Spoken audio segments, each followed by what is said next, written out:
UP की सियासत से जुड़ी बड़ी खबर। चुनाव खत्म होते ही मुंबई लौटे बीजेपी प्रत्याशी अरुण गोविल।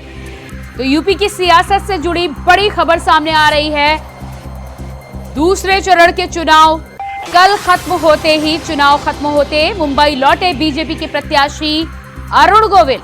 मेरठ के फार्म हाउस में पसरा सन्नाटा। विपक्ष का कटाक्ष, परदेसी बाबू लौट गए परदेस। मुंबई लौटने का कारण बताया है जरूरी काम। अरुण गोविल वापस लौटे मुंबई। तो आपको बता दें, मुंबई के रहने वाले हैं अरुण गोविल। मेरठ में विपक्ष ने बनाया था बाहरी का मुद्दा। कल दूसरे चरण के चुनाव के साथ ठीक एक दिन के बाद मेरठ से खबरें निकलकर सामने आ रही है। मेरठ के फार्म हाउस में सन्नाटा पसरा हुआ दिखाई दे रहा है। ठीक चुनाव के बाद जिस तरह से अरुण गोविल मुंबई लौटे हैं, ऐसे में विपक्ष को एक बार फिर से कटाक्ष और निशाना साधने का एक मुद्दा मिल चुका है। यूपी की सियासत से जुड़ी बड़ी खबर आपको बता रहे हैं। मेरठ से बीजेपी के प्रत्याशी, रील पर मर्यादा पुरुषोत्तम राम का किरदार निभाने वाले अरुण गोविल चुनाव के ठीक एक दिन के बाद मेरठ नहीं बल्कि मुंबई में बैठे नजर आ रहे हैं। विपक्ष का कटाक्ष, परदेशी बाबू लौट गए परदेस। तो अरुण गोविल वापस लौटे मुंबई और विपक्ष के लिए एक बार फिर से परदेसी और हेलीकॉप्टर कैंडिडेट का मुद्दा। तो मेरठ में एक बार फिर से हेलीकॉप्टर कैंडिडेट के मुद्दे पर अब चर्चा शुरू होने वाली है। जिस तरह से ठीक चुनाव के एक दिन के बाद अरुण गोविल मेरठ में नहीं बल्कि मुंबई में अब नजर आने वाले हैं। ठीक एक दिन के बाद वापस लौट गए अरुण गोविल। इसको लेकर एक बार फिर से विपक्ष निशाना साधता हुआ नजर आ रहा है। मेरठ के फार्म हाउस में जिस तरह से सन्नाटा पसरा हुआ है। लोकसभा चुनाव की बात करें तो भारतीय जनता पार्टी ने अरुण गोविल को जब से कैंडिडेट बनाया था, तब से ही मेरठ की गलियों में विपक्षियों के लिए ये मुद्दा था। साफ तौर पर अरुण गोविल की चारों ओर से इसको लेकर भर्त्सना हो रही थी। कई बार इस पर कटाक्ष भी किए जा रहे थे कि हेलीकॉप्टर कैंडिडेट के तौर पर भारतीय जनता पार्टी ने अरुण गोविल को उतारा है मेरठ के मैदान में, जिस पर अरुण गोविल ने खुद ये कहते हुए इन तमाम बातों को खारिज किया था। उनका कहना था कि वो मेरठ में पले बड़े हैं, यहीं के हैं। लेकिन ठीक चुनाव के एक दिन के बाद ये बयान और ये तस्वीर बिल्कुल साफ है। लोकसभा के चुनाव, बड़े चुनाव, लोकतंत्र के उत्सव में, देश के बड़े चुनाव में जिस तरह से भारतीय जनता पार्टी ने अरुण गोविल को कैंडिडेट बनाकर तो उतार दिया, लेकिन ठीक चुनाव के बाद अरुण गोविल मुंबई। और इसी खबर पर हमारे साथ समाजवादी पार्टी से नेता योगेश वर्मा जी जुड़ चुके हैं। जी योगेश जी, सबसे पहले तो इंडिया वॉइस पर आपका बहुत स्वागत है। और मेरठ से जिस तरह की खबरें निकलकर सामने आ रही हैं, भारतीय जनता पार्टी की कैंडिडेट अरुण गोविल इस समय मेरठ में नहीं बल्कि मुंबई में है। मुंबई में चले गए परिवार से। चुनाव जैसे ही खत्म हुआ, उन्होंने बोरिया बिस्तर बांध लिया था। बोरिया बिस्तर बांध कर वो सुबह सुबह यहाँ से निकल गए। उनके फोटो वायरल हो रहे हैं मुंबई जाने के। जी, आप तो पहले से ही इसका विरोध कर रहे थे, तो क्या लग रहा है आपको? विरोध नहीं कर रहे थे, हम सिर्फ ये कह रहे थे कि बाहरी प्रत्याशी, जो बाहर के प्रत्याशी हैं और लोगों से मिलते नहीं, हाथ नहीं मिलाते हैं। वाल्मीकि समाज के यहाँ गए, उनके यहाँ खाना नहीं खाया, उन्होंने खाने का ढोंग रखा, तो उनका विरोध हो गया था कि डोंट टच मी बोलते थे। तो अगर उंगली भी लगा दी किसी ने तो डोंट टच मी। जब चुनाव लड़ने आए हैं तो जनता तो मिलेगी, गले मिलेगी, हाथ मिलाएगी, सारी चीजें।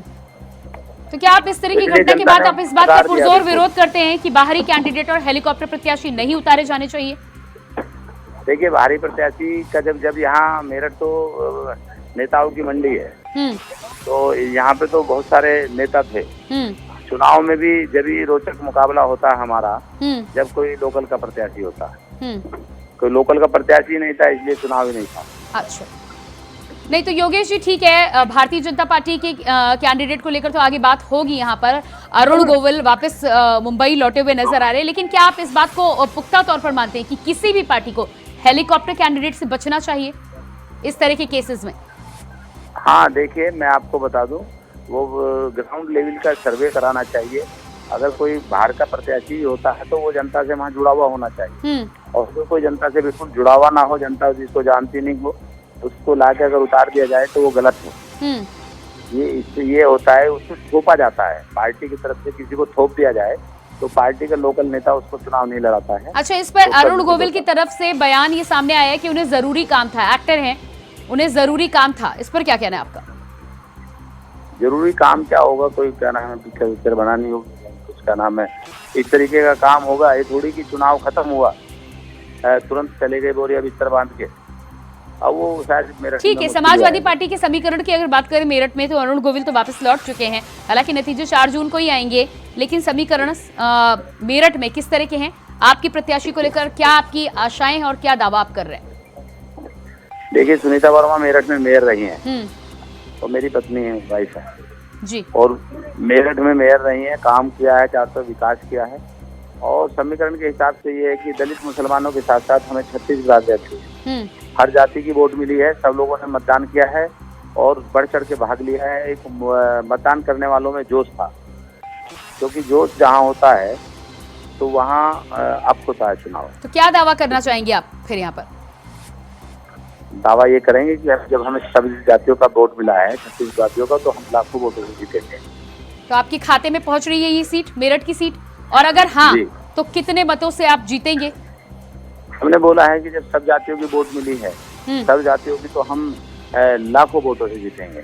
अच्छा, भारतीय जनता पार्टी और समाजवादी पार्टी को लेकर तो टक्कर मानी जा रही थी, लेकिन बसपा ने जिस तरह से अलग अलग जगहों पर प्रत्याशी उतारे हैं और मेरठ में भी बसपा का प्रत्याशी उतरने के बाद कई जगह तो ये माना जा रहा है कि त्रिकोणीय मुकाबला है, और देवव्रत त्यागी की भी बात की जाए तो मजबूत कैंडिडेट हैं। क्या आप मानते हैं कि लड़ाई में है? ऐसा है, उनका वो क्या करते थे, वो उनका मजबूती का मामला नहीं था, वो उतरे, त्यागी समाज की जो वोट उन्होंने काटी होंगी तो भाजपा से काटी, वो हमारा कोई नुकसान नहीं किया है।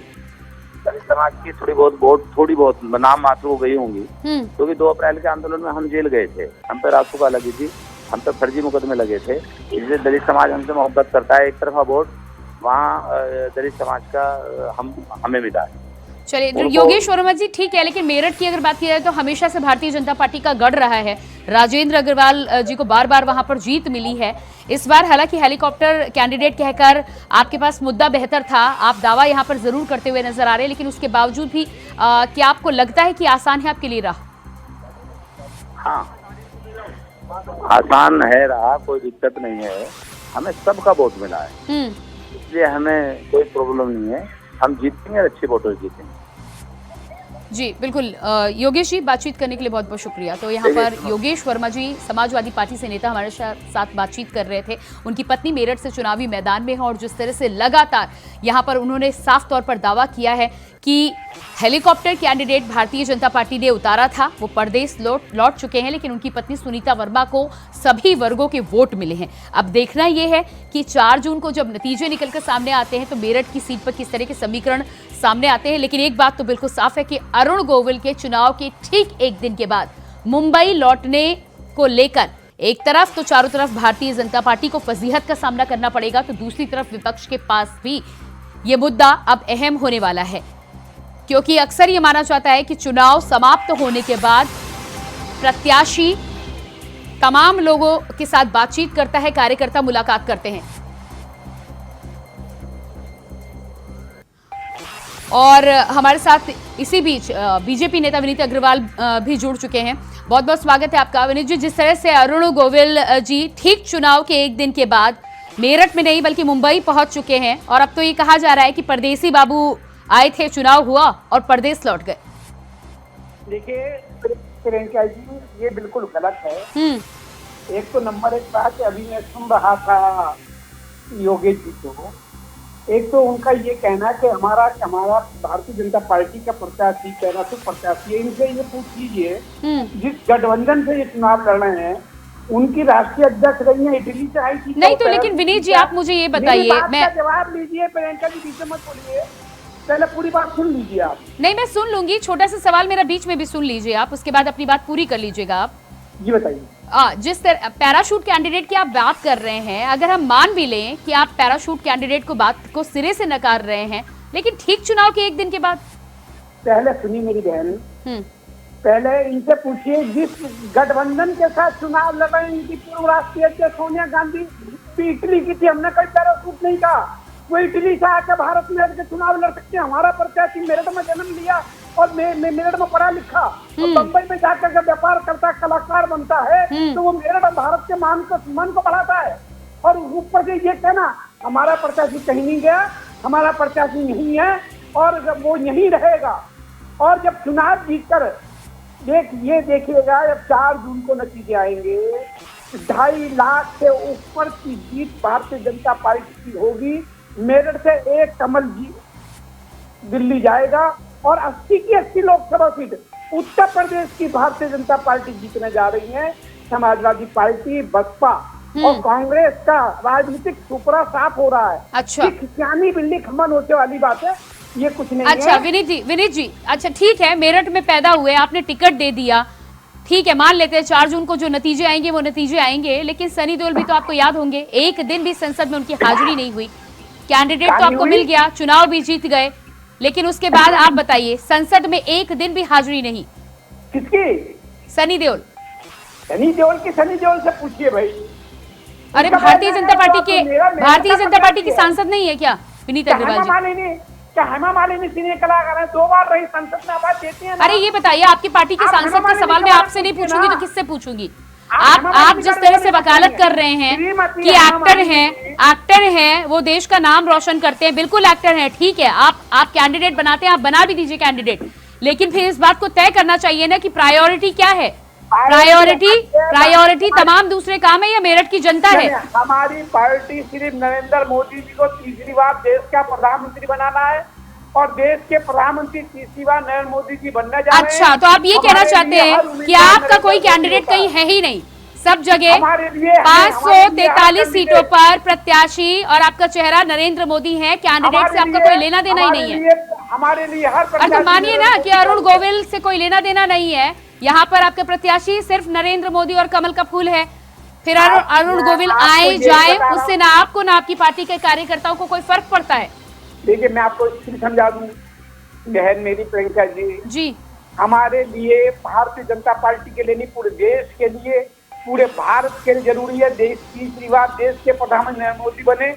और ये कांग्रेस, सपा, बसपा, कम्युनिस्ट, ममता दीदी, केजरीवाल जैसे भ्रष्टाचार में डूबे लोग, भाई भतीजा परिवार में डूबे लोग, जिन्होंने भारत को 25 साल पीछे किया, जिन्होंने भारत। अरे ठीक है, वो भाषण मुझे आप बाद में सुनाइएगा विनीत जी। सनी देओल का नहीं, आप पहले मेरी सुन लीजिए।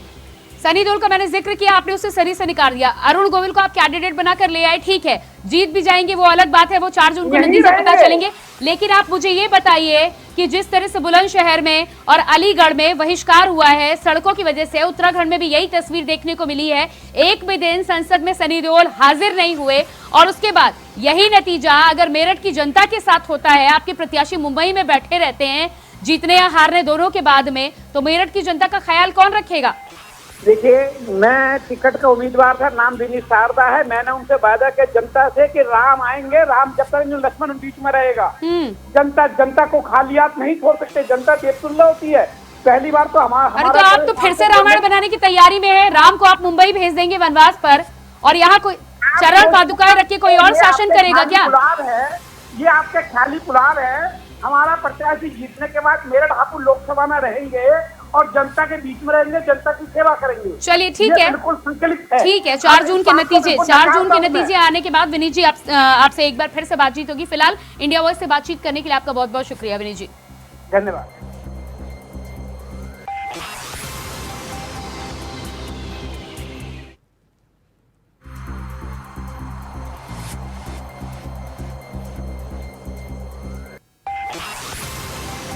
तो चुनाव खत्म होते ही जिस तरह से रील पर प्रभु श्री राम का कैरेक्टर निभाने वाले मर्यादा पुरुषोत्तम राम का कैरेक्टर निभाने वाले अरुण गोविल मुंबई लौट जाते हैं, ऐसे में अब देखना ही होगा कि सबको मर्यादा पुरुषोत्तम प्रभु श्री राम के आदर्श पर चलने का बात कहते कहते खुद कितना आदर्शों का पालन कर रहे हैं अरुण गोविल।